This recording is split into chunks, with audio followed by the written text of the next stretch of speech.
오늘 우리에게 주신 하나님의 말씀은 에스겔서 12장 1절에서 6절, 43장 1절에서 5절, 마가복음 11장 15절의 말씀입니다. 제목을 다 함께 읽어보겠습니다.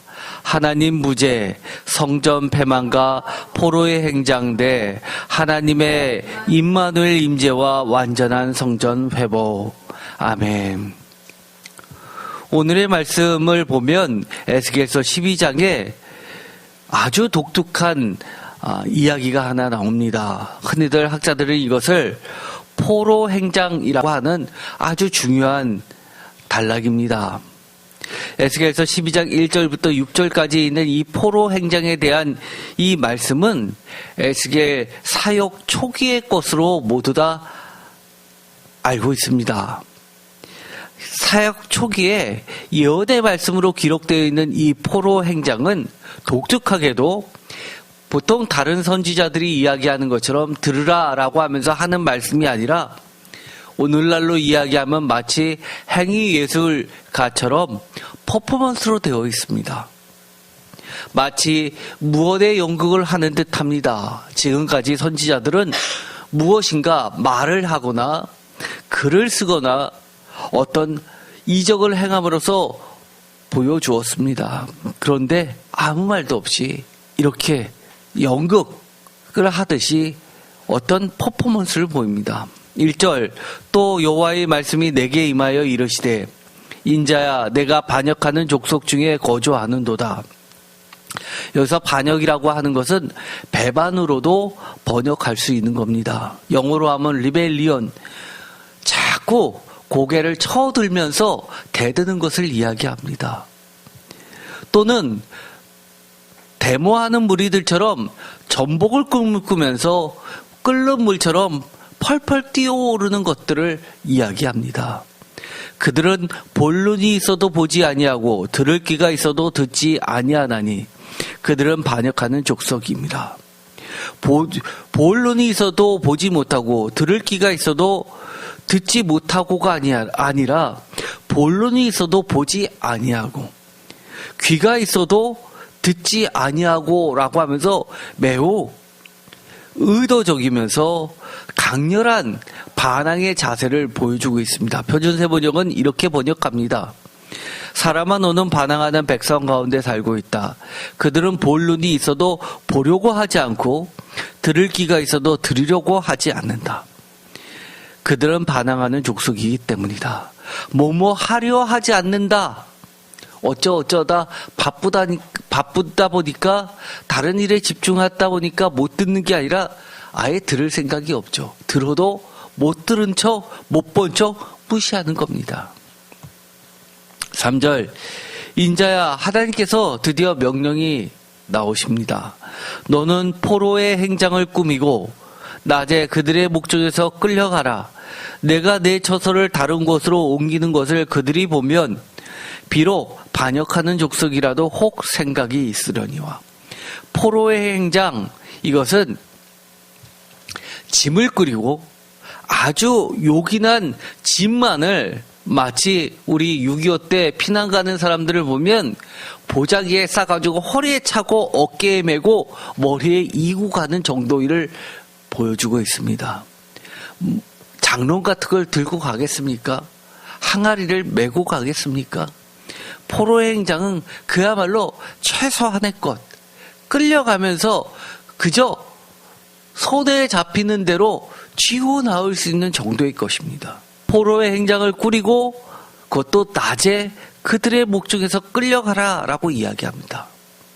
다 볼 수 있는 낮에 행함으로써 그들이 보고 느낄 수 있게 하라는 겁니다.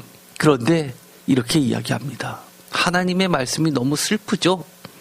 비록 반역하는 족속이라도 뭐라고요? 혹 생각이 있으리라. 혹시나 하는 마음이 있다는 겁니다. 하나님이 그들이 보면 반드시 돌아설 거야가 아니라 혹시나 어떻게 보면 한 가닥 남은 희망 아니겠습니까? 너는 낮에 그들의 목전에서 내 포로의 행장을 밖에 내놓기를 끌려가는 포로의 행장같이 하고 저물 때에 너는 그들의 목전에서 밖으로 나가기를 포로 되어 가는 자 같이 하라. 여행 갈 때 케이스 하나 들고선 가는 그런 모습일까요? 아니요. 끌려가는 포로의 행장같이, 포로 되어 가는 자 같이 그렇게 하라는 겁니다. 5절, 너는 그들의 목전에서 성벽을 뚫고 그리로 따라옮기되 너는 그들이 보는 앞에서 성벽의 구멍을 뚫고 내 짐을 그곳으로 내다 놓아라. 성벽을 뚫고, 이스라엘 백성들이 살던 그 시대는 매우 오래된 이야기이지만 우리가 쉽게 짐작 가능합니다. 조선시대하고 다를 바가 없었죠. 흙벽돌로 되어 있기 때문에 팔려면 누구나 팔 수 있는 겁니다. 바위로 만들었던 성벽은 매우 도성에서 중요한 왕의 궁궐 가까이에 있는 데서만 그렇게 했지, 웬만한 데는 흙으로 되어 있어서 흙벽돌을 쉽게 부술 수 있었습니다. 성벽을 뚫고라는 것은 두 가지 의미가 있죠. 하나는 바깥에서 적군들이 성벽을 뚫고 들어올 때의 모습이기도 하고, 또 반대로 바깥에서 포위를 치고 있으니까 안에서는 사람들을 끝까지 싸우게 하기 위해서, 항복하지 못하게 하기 위해서 안에서 막고 있으니까 남몰래 밤에 성벽을 뚫고 달아나는 모습을 상정할 수도 있습니다. 어쨌든 간에 문으로 당당하게 출입하는 것이 아니라 몰래, 남몰래 성벽에 구멍을 뚫고 내 짐을 그곳으로 내다 놓으라고 합니다. 그리고 나선 6절에 캄캄할 때라고 이야기합니다. 행장을 꾸려서 포로의 행장을 모든 사람이 볼 수 있게 대낮에 갖다 놓으라고 했는데 막상 도망갈 때는 캄캄할 때, 그들의 목전에서 어깨에 메고 나가며 얼굴을 가리고 땅을 보지 말지어다.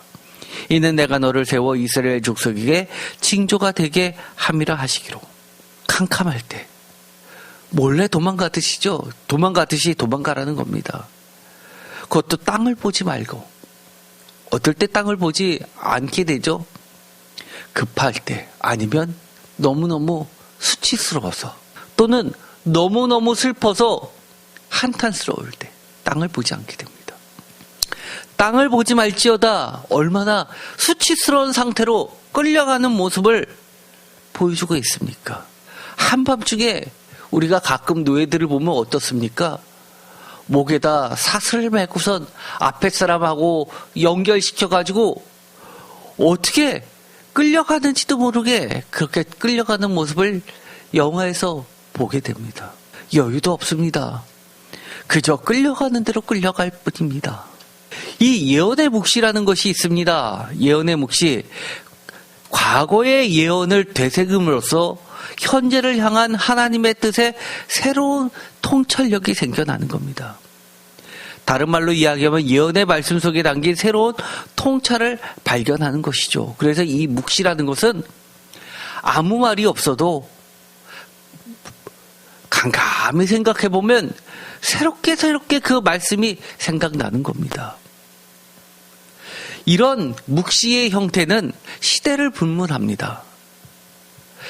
에스겔 초창기 때 퍼포먼스로 보여졌던 이 예언은 묵시가 되어서 조만간 그들이 포로로 끌려갈 때, 아, 그때 그것이 이것이었구나 라고 알게 되는 사건이기도 하고, 또 지금처럼 우리가 수천 년이 지난 다음에 이것을 보면서 우리 앞에 펼쳐질 또 다른 예언의 말씀을 묵상하는 것과 마찬가지입니다. 과거의 예언, 에스겔 초창기 때죠. 이런 예언은 나중에 새로운 방향으로 흐르게 됩니다. 예를 들어서 우리가 과거에 했던 것처럼 이사야서에 보면 모압을 향한 이사야의 긴 예언이 이사야서 15장 1절에서 16장 12절에 걸쳐서 나오게 됩니다. 이사야서 15장, 모압에 관한 경고라. 하룻밤에 모압이 망하여 황폐할 것이며 하룻밤에 모압 길가 망하여 황폐할 것이다. 그러면서 16장에 가서도 11절, 이러므로라고 하면서 내 마음이 모압을 위하여 수금같이 소리를 바라며 내 창자가 기라레셋을 위하여 그러하더라. 12절 모압이 그 산당에서 피곤하도록 봉사하며 자기 성소에 나아가서 기도할지라도 소용이 없으리라 라고 하면서 매우 긴 예언이 나옵니다. 그런데 독특하게 새로운 예언이 그 뒤에 붙어 있습니다. 이사야서 16장 13절 독특하죠. 제가 이사야서 할 때는 이 부분 따로 얘기를 하지 않았습니다. 13절 이는 여호와께서 오래전부터 모압을 들어 하신 말씀이거니와 14절 이제 여호와께서 말씀하여 이르시되 품꾼의 저한 해와 같이 3년 내에 모압의 영화와 그 큰 무리가 능욕을 당할지라 그 남은 수가 심히 적어 보잘것없이 되리라 하시도다. 하나님의 예언의 말씀은 한 번으로 끝나지 않습니다.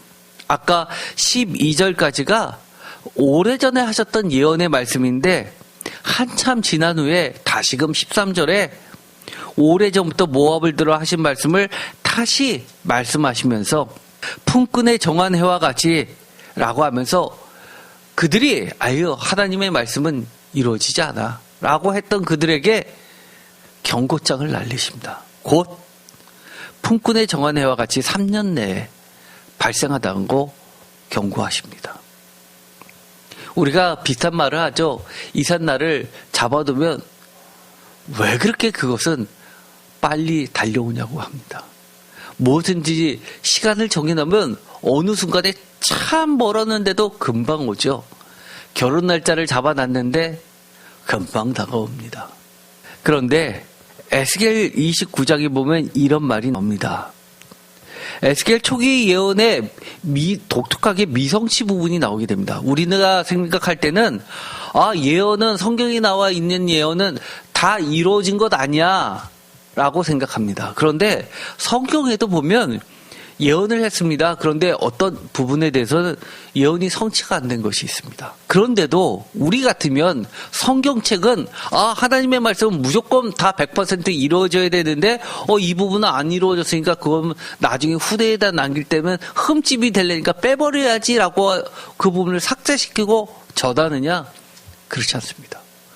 히브리 전통은 우리의 생각을 적고 하나님이 하신 말씀은 있는 그대로 전합니다.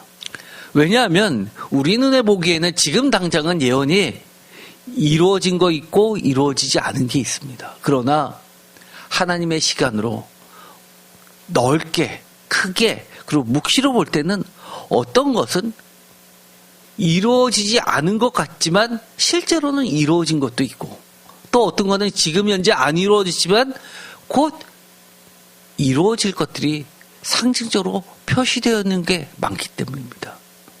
그래서 저는 하나님의 예언의 말씀은 100% 이루어진다고 보는 입장입니다. 그렇기 때문에 그들은 그 예언의 말씀을 계속해서 기록하고 사라지지 않고 여전히 기록되고 전수된다는 그 자체가 하나님이 한번 내뱉으신 그 예언의 말씀의 유효성을 증명해 주는 겁니다. 예를 들어서 이런 겁니다. 에스겔 초기 예언의 미성치로 인한 후대의 증보판이 나오게 됐는데 바로 느부갓네살의 두로 정복에 대한 예언이 그들의 눈에 비쳤을 때 느부갓네살 때 실패로 끝나자 보완해서 증보판을 냅니다. 에스겔서 29장 17절 27째 해 첫째 달 초하루에 여호와의 말씀이 내게 임하여 이르시되 인자야 바벨론의 느부갓네살 왕이 그의 군대로 두로를 치게 할 때 크게 수고하여 모든 머리털이 무지러졌고 모든 어깨가 벗어졌으나 그의 군대가 그 수고한 대가를 두로에서 얻지 못하였느니라. 그러므로 주 여호와께서 이같이 말씀하셨느니라. 내가 애굽 땅을 바벨론의 느부갓네살 왕에게 넘기리니 그가 그 무리를 잡아가며 물건을 노력하며 빼앗아 갈 것이라. 이것이 그 군대의 보상이 되리라. 20절 그들의 수고는 나를 위하여 함인즉 그 대가로 내가 애굽 땅을 그에게 주었느니라. 주 여호와의 말씀이니라. 그날에 나는 이스라엘 족속에게 한 뿔이 돋아나게 하고 나는 또 내가 그들 가운데에서 입을 열게 하리니 내가 여호와인 줄을 그들이 알리라. 에스겔 초기 때는 느부갓네살 왕에 의해서 두로까지도 심판하는 예언이 있었을 것으로 봅니다. 그런데 후기에 가니까 느부갓네살이 두로를 쳤는데 성공하지 못합니다. 사실 두로가 멸망한 것은 그리스 시대에 가서나 멸망하게 되죠. 그러면 이것이 유효하지 않다는 겁니까? 후대에 에스겔의 제자들은 이 부분을 이렇게 보완합니다. 그 하나님을 위해서 하나님의 도구로서 일한 그 대가를 두로에서는 받지 못했지만 애굽에서는 받게 하셨다라고 기록을 남깁니다. 이들의 태도는 어떤 겁니까? 하나님의 말씀은 반드시 이루어진다는 겁니다. 우리가 때로는 성경을 읽다 보면 우리 합리적인 생각으로는 이해되지 않는 부분이 꽤 나오게 됩니다. 그렇다 하더라도 예언의 말씀은 묵시입니다. 에스겔서 24장에 보면 녹슨 가마 예언이 나옵니다. 역사적 사건으로서 주전 586년에 예루살렘 함락 사건의 예언이 나오게 되죠. 주전 586년, 587년에 예루살렘이 멸망됐는데 이 예언은 주전 588년 1월 달에 예언이 발표됩니다.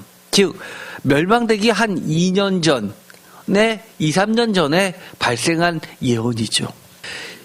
1절 아홉째 해 열째 달 열째 날에 여호와의 말씀이 내게 임하여 이르시되 인자야 너는 날짜 곧 오늘의 이름을 기록하라. 바벨론 왕이 오늘 예루살렘에 가까이 왔느니라. 너는 이 반역하는 족속에게 비유를 베풀어 이르기를 주 여호와께서 이같이 말씀하시기를 가마 하나를 걸라라고 이야기합니다. 그리고 나서 에스겔서 33장에 보면 21절에 이 구절은 매우 중요하죠. 예루살렘 함락 소식이 들려지게 됩니다. 이것은 주전 586년 1월을 의미합니다. 587년이나 6년 1월 예루살렘 함락 소식이 들리는데 21절 우리가 사로잡힌 지 12째 해 열째 달 5째 날에 예루살렘에서 도망하여 온 자가 내게 나와 말하기를 그 성이 함락되었다 하였는데 라고 하면서 예언의 성취를 이야기합니다. 또 에스겔서에는 이런 부분도 나오죠. 에스겔이 나이가 많이 들었습니다. 뒤를 돌아보니까 이런 것들이 특별히 기억에 남는 것들이 있습니다. 또 에스겔 자신뿐만 아니라 에스겔의 그 예언을 듣던 많은 사람들도 회고를 하는 장면들이 나오게 됩니다. 예를 들어서 에스겔서 20장 1절 7째 해 5째 달 10째 날에 이스라엘 장로 여러 사람이 여호와께 물으려고 와서 내 앞에 앉았는데 라고 하면서 주전 591년 7, 8월쯤에 발생했었던 이야기를 써놓은 부분도 나오게 됩니다. 이처럼 이 에스겔서에는 예언자 에스겔의 그 삶의 전기 형태를 통해서 구체적으로 다양하게 하나님의 말씀을 전하고 있습니다. 때로는 사건 형식, 담화라고 이야기하죠. 어떤 때는 직접적인 말씀, 선포, 예언이라고 합니다. 어떨 때는 이처럼 퍼포먼스로서 행위 예술로서도 나타내고 있습니다. 어떨 때는 환상을 풀어 이야기하는 것도 있습니다. 대표적으로 에스겔서 1장이죠. 그런데 이 에스겔의 많은 예언 중에서 많은 학자들이 중요한 예언이 뭐냐, 중요한 환상이 뭐냐라고 했을 때 아주 중요한 환상을 바로 예루살렘 성전, 그것도 지성소와 관련된 이 영적인 체험을 가장 중요시 여깁니다. 어떻게 보면 오늘 설교의 핵심이죠. 이 부분은 여러분들이 꼭 기억해야 될, 주의해야 될 부분입니다. 에스겔의 지성소, 성전 내소라고 하는 부분입니다. 우리가 흔히 아는 것처럼 지성소는 1년에 한 번씩 들어가는 곳이죠. 대제사장만이. 그래서 그 지성소는 하나님의 말씀 언약궤가 있습니다. 그래서 예수님을 지성소라고 표현하기도 합니다. 지성소에서의 하나님의 임재, 하나님의 나타나심, 현현, 나타나심의 환상 3가지 체험을 소개하고 있습니다. 첫 번째가 에스겔서 1장 1절에서 3장 15절입니다. 이것은 아주 독특한 모습들을 해서 어떤 사람은 이걸 비행접시다, 어떤 사람들은 이게 우주선이다, 어떤 사람은 이게 전투기다, 뭐 다양한 해석을 내놓고 있습니다. 어쨌든 간에 이것은 그런 것이 아니라 하나님의 그룹의 형상을 통해서 하나님의 현현을 나타내고 있습니다. 에스겔서 1장 1절에서 3장 15절은 에스겔이 예언자로 위임받는 환상 이야기입니다. 두 번째, 에스겔서 8장에서 11장까지 이것은 도성 예루살렘 성전의 동쪽 산으로 하나님의 영광이 단계적으로 떠나는 장면이 나온 후에 도성과 성전의 파국을 선포하는 장면입니다. 바로 이 두 번째가 매우 중요합니다. 그리고 마지막 세 번째는 예수님의 그 복음서와 연결되는 아주 핵심입니다. 성전 문지방이 나옵니다. 여러분이 머릿속으로 상상을 해보십시오. 하나님이 계신 곳, 하나님이 임재하신 곳은 지성소라고 알고 계셨다면 지성소에 계셨던 이 하나님이 점차 이동하는 모습을 그려내고 있습니다. 첫 번째 성전 문지기 에스겔서 9장 3절입니다. 다 같이 읽겠습니다. 그룹에 머물러 있던 이스라엘 하나님의 영광이 성전 문지방에 이르더니 여호와께서 그 가는 베옷을 입고 서기 안에 먹그릇을 찬 사람을 불러. 어디요? 아까 지성소, 그룹이 있었던 내소에 있었던 하나님의 영광이 어디로요? 성전의 문지방으로 이동합니다.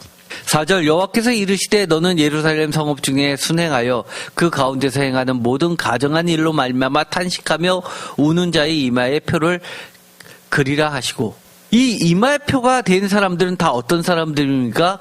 재앙을 피한 사람들입니다. 두 번째, 장소가 또 바뀌게 됩니다. 성전 문지방 바깥들의 소리가 들리게 됩니다. 에스겔서 10장 4절 다 같이 읽겠습니다. 여호와의 영광이 그룹에서 올라와 성전 문지방에 이르니 그룹이 성전에 가득하며 여호와의 영화로운 강체가 뜰에 가득하였고 그룹들의 날개 소리는 바깥뜰까지 들리는데 전능하신 하나님이 말씀하시는 음성 같더라. 아멘. 아까 성전의 문지방까지 왔는데 이제는 구름이 성전에 가득하였다. 성전에 가득한 구름의 모습은 솔로몬이 성전 복원식 할 때도 그랬죠. 그때는 하나님이 임재하시는, 들어오시는 모습을 그렸다면 이제는 떠나시는 반대의 모습을 그려내고 있습니다. 구름에서 성전 문지방에서 이제는 문지방에서 성전에 가득하면서 그것이 바깥뜰까지 소리가 들리는 아주 경계선, 뜰 쪽으로 바깥뜰 쪽으로 움직이는 모습을, 동선을 보여주고 있습니다. 세 번째, 에스겔서 10장입니다. 성전 문지방을 떠나서 그룹들 위로 여호와의 전으로 들어가는 동문입니다. 동쪽 문이죠. 에스겔서 10장 18절 다 같이 읽겠습니다. 여호와의 영광이 성전 문지방을 떠나서 그룹들 위에 머무르니 그룹들이 날개를 들고 내 눈 앞에 땅에서 올라가는데 그들이 나갈 때에 바퀴도 그 곁에서 함께 하더라. 그들이 여호와의 전으로 들어가는 동문에 머물고 이스라엘의 하나님의 영광이 그 위에 덮었더라. 아멘. 지금 제가 읽는 이 말씀들은 매우 중요한 말씀 본문들로서 우리가 하나님과 이 성전의 관계를 보여주는 중요한 단어들입니다. 땅에서 올라온 이 그룹들의 모습과 구름을 통해서 이제 자세하게 여호와의 행로를 표시해주고 있습니다. 여호와의 전으로 들어가는 어디예요? 동문에 머물고 이스라엘 하나님의 영광이 그 위에 있더라. 뜰을 지나서 어디까지 왔다는 겁니까? 점차 성전으로 들어가고 성전으로 나가는 그 문, 동쪽 문, 이스트 문에 걸쳐 계시다는 겁니다. 네 번째, 이것은 성경 전체에서 가장 슬픈 모습입니다. 이 본문은 꼭 기억하십시오. 에스겔서 11장 22절 그때 그룹들이 날개를 듣는데 다 같이 읽겠습니다. 바퀴도 그 곁에 있고 이스라엘 하나님의 영광도 그 위에 덮었더니 여호와의 영광이 성읍 가운데서부터 올라가 성읍 동쪽 산에 머무고 주의 영이 나를 들어 하나님의 영의 환상 중에 데리고 갈대아에 있는 사로잡힌 자 중에 이르시더니 내가 본 환상이 나를 떠나 올라간지라. 아멘. 뭐라고요? 네 번째 장면은 성전을 떠나 성읍 가운데에서 성적 동쪽 산으로 빠져나간 모습입니다. 23절 여호와의 영광이 성읍 가운데서부터 올라가서 성읍 동쪽 산에 머물고. 지금 하나님이 어디에 계십니까? 성전에 계십니까? 아니면 성전을 빠져나오셔서 어디에 계십니까? 동쪽 산에 머무십니다. 그리고 나서 24절에 보면 이제는 예루살렘을 완전히 떠나셔서 어디까지 가시는 겁니까? 하나님의 영이 갈대아에 있는 사로잡힌 자 바벨론의 땅에 이 에스겔을 다시 보내십니다. 에스겔서 40장에서부터 48장까지는 반대로 아주 가슴 벅찬 이야기가 기록되어 있습니다. 반대의 이야기죠.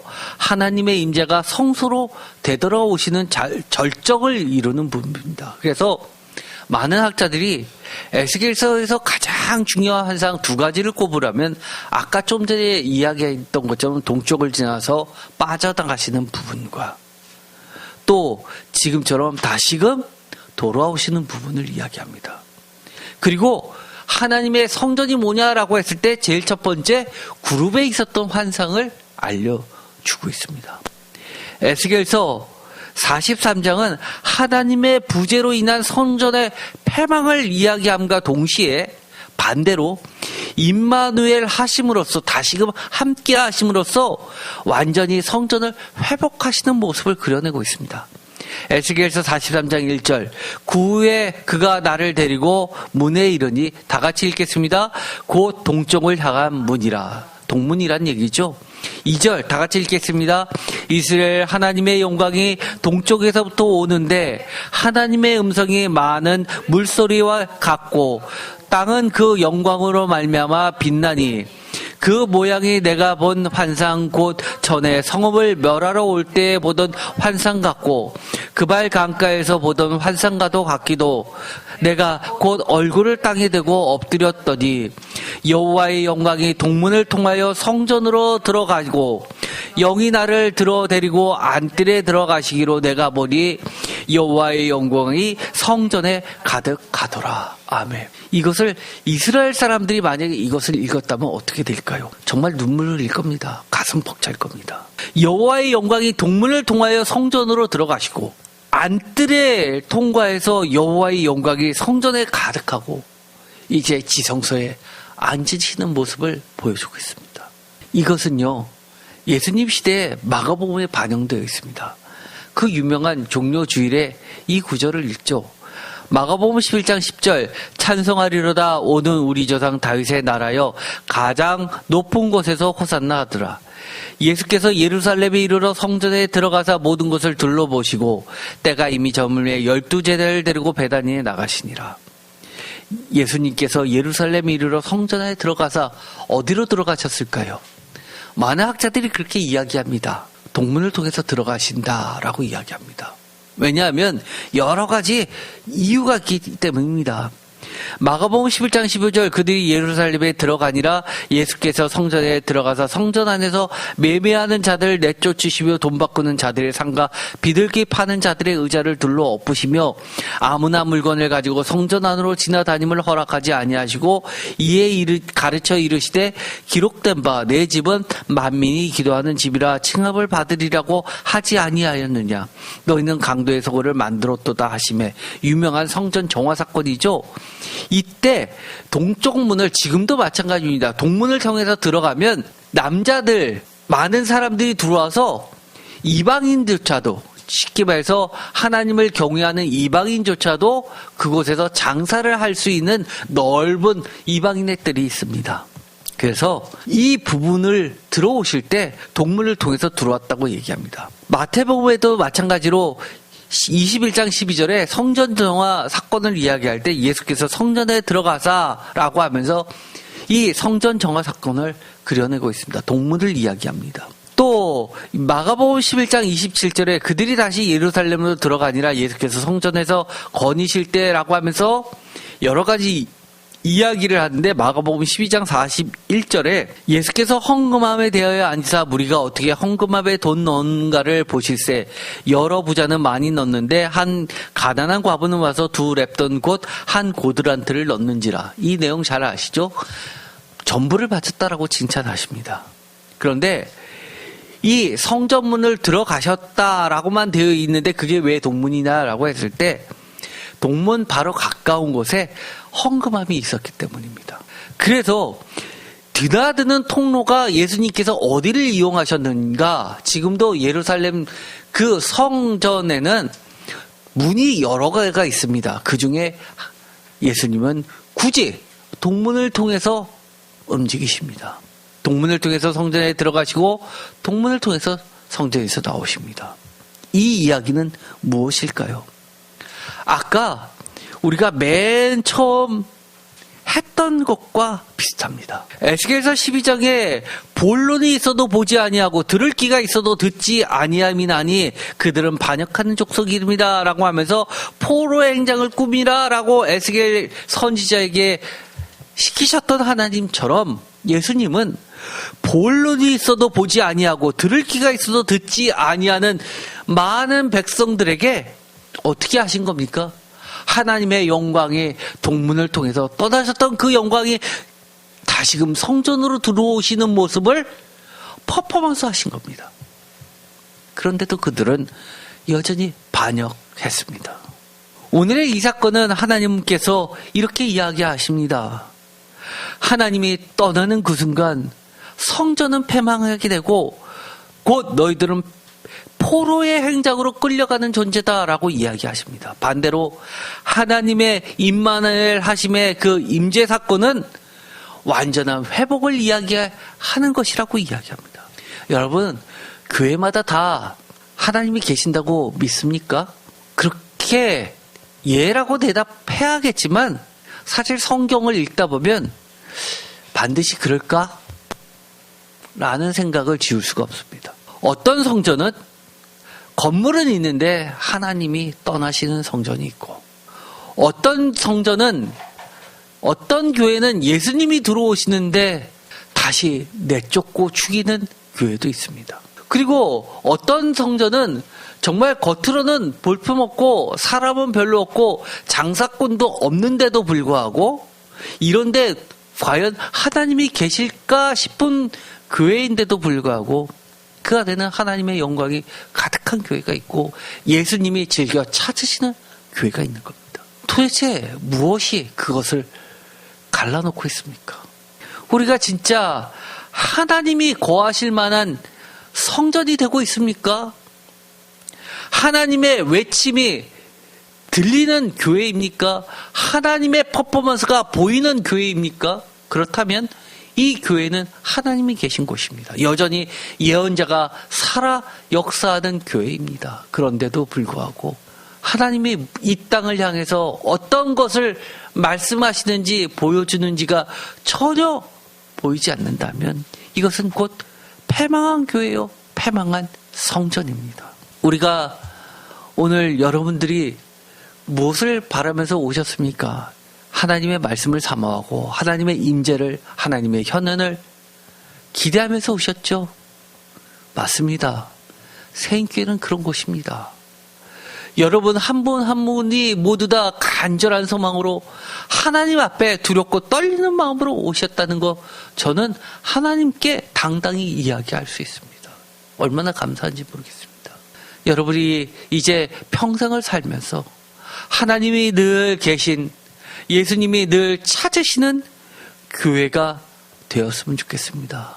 또 하나님이 하시는 말씀은 저거 뭐야? 특이하네? 내가 잘 이해가 안 되네? 그렇게 설교했을 때 과연 사람들이 알아들을 수 있어라고 할지 몰라도 하나님의 말씀은 이게 하나님의 말씀이구나 라고 귀하게 받드는 여러분 모두가 되기를 축원드립니다. 기도하고 마치겠습니다.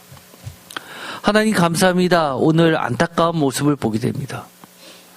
하나님의 예언의 그 묵시가 내 합리적인 사고에 따라서 난도질 당하지 않게 하시고, 지금 당장은 안 이루어진 것 같지만 반드시 하나님의 말씀은 이루어지고 100% 하나님의 말씀은 늘 우리 가운데 살아 움직인다는 것을 믿고 고백합니다. 오늘도 하나님이 보라는 것 보고 들으라는 것 듣고 하나님의 임재하심을 바라봅니다.